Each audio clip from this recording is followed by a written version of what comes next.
You are not supposed to survive the abyss, but the Kraken chose you.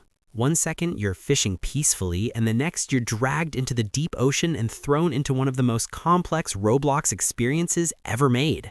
If you just started playing Roblox Abyss and feel completely lost, this is the guide that will save you hours of mistakes, wasted cash, and painful deaths. By the end of this video, you'll know exactly what to upgrade first, what to ignore early on, and the smart progression path most beginners never figure out.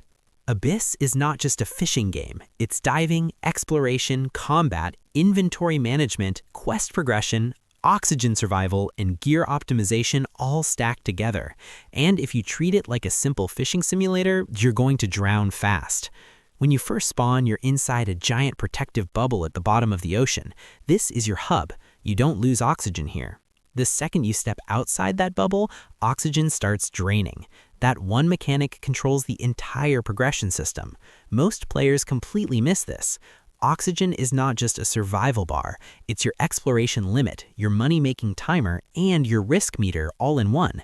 If you run out of oxygen outside the bubble, you instantly drown. You lose cash and some of your fish. That early death can wipe out half your progress from a dive. This is where things get serious. The core gameplay loop is simple on the surface. Leave the bubble, shoot fish with your harpoon gun, complete the minigame, collect fish, sell to the Kraken, upgrade gear, go deeper. But underneath that loop are layers of strategy that separate beginners from smart players. Let's start with fishing itself. Unlike most Roblox fishing games, you don't use rods, you use guns, harpoon guns. You aim, shoot, damage the fish, and then trigger a minigame. The stronger your gun, the fewer shots it takes to start the capture. But here's where it gets crazy. Each gun has 3 core stats: damage, control, and cooldown. Beginners focus only on damage. That's a mistake. Damage reduces the number of shots needed, control increases the size of the green capture zone in the minigame, cooldown determines how fast you can fire again. If you upgrade damage but ignore control, you'll struggle against fast or erratic fish. If you ignore cooldown, you'll waste time waiting between shots. Imagine fighting a rare or epic fish early game. It's fast, it moves wildly, and your green bar is tiny. That's a control problem. Higher control makes the minigame easier and more consistent. For beginners, a balanced gun is often better than the highest raw damage option. Now let's talk fish rarity. Fish come in common, uncommon, rare, epic, legendary, and mythical. The rarer the fish, the higher the payout. But rarity isn't the only factor. Weight also matters. Heavier fish sell for more, but they take up more of your limited carry capacity. This changes everything. If your tube has low weight capacity, catching one heavy fish might fill your inventory instantly. Beginners often chase a big fish early on, then have to return immediately, wasting oxygen and dive time. Smart players balance small, efficient catches early on until they upgrade carry capacity. And this is where tubes become critical. Your tube controls oxygen, weight, and max depth. Oxygen increases how long you survive outside the bubble. Weight increases how much you can carry. Max depth determines how deep you can go before drowning from pressure. Most players upgrade randomly. That slows progression. Early game, oxygen is king. More oxygen equals longer dives. Longer dives equal more fish per trip. But once you reach mid-depth zones, max depth becomes your gate. You might have oxygen left, but still start drowning because your tube can't handle deeper pressure. Wait until you see what happens next. Tube Boost lets you move faster by holding shift. It feels amazing, but it drains oxygen rapidly. Beginners overuse Boost and die halfway through a dive. Advanced players use Boost strategically, like escaping a dangerous zone or rushing back to the bubble with a full inventory. This is where smart inventory management matters. You can open your backpack with G and manage items. Oxygen pods, which you find in sea chests, can save your run. These instantly restore oxygen. If you're deep underwater with a nearly full inventory and low oxygen, that single oxygen pod can turn a failed dive into a profitable one. Most players ignore chests early on. That's a huge mistake. Now let's talk about radar.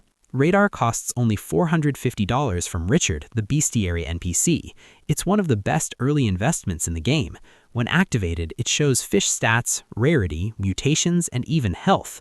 Without radar, you're guessing. With radar, you're making informed decisions.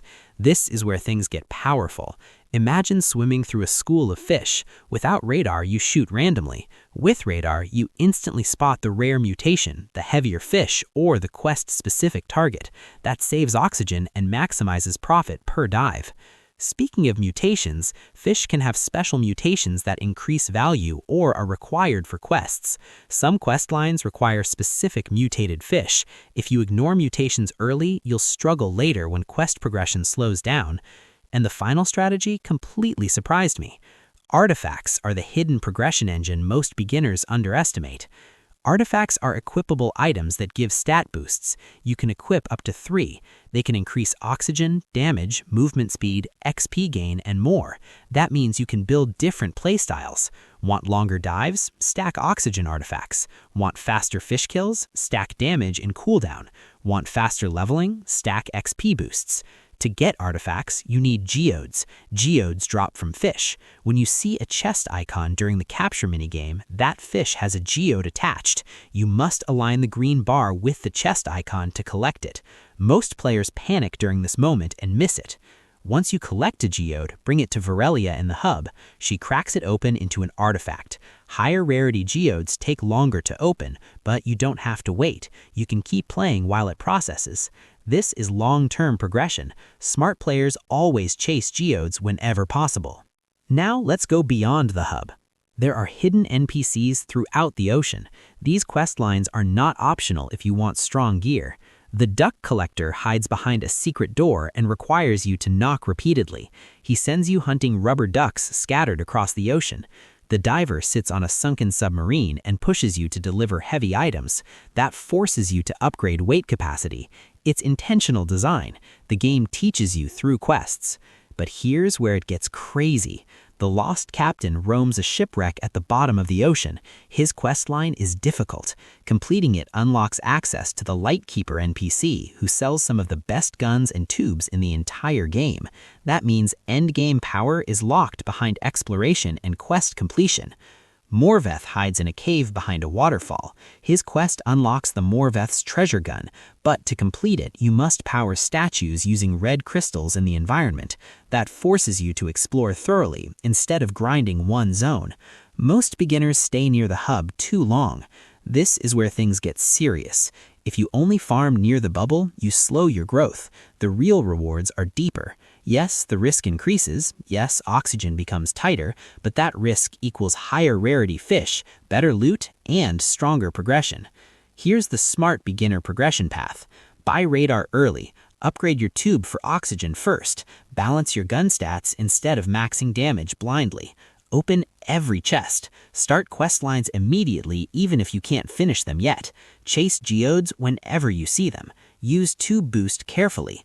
Always leave enough oxygen to return safely. And most importantly, don't panic when you drown. Early deaths are part of learning. The key is reducing how often they happen.